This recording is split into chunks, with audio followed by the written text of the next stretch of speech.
2025 жылғы 31 наурызда Қазақстан Республикасының оқу-ағарту министрінің нөмірі 57, еңбек және халықты әлеуметтік қорғау министрінің нөмірі 96 бірлескен бұйрығымен бұрын қолданыста болған мемлекеттік білім беру ұйымдарының бірінші басшылары мен педагогтарын қызметке тағайындау, лауазымнан босату қағидаларының күші жойылды. Осы бұйрықпен 2025 жылы 11 сәуірде қолданысқа жаңа қағидалар енгізілді.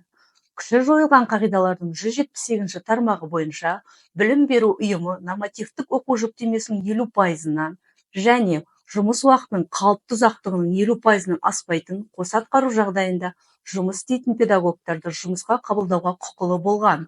Осы ретте конкурстық рәсімдердің өткізілуі де міндетті болған.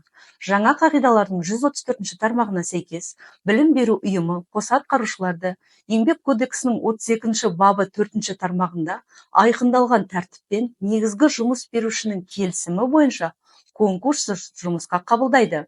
Осылайша уәкілетті орган негізгі және қосымша жұмыс орны бойынша жұмыс уақытының жиынтық ұзақтығы сақталған жағдайда қос атқарушыларды жұмысқа қабылдау тәртібін жеңілдетті.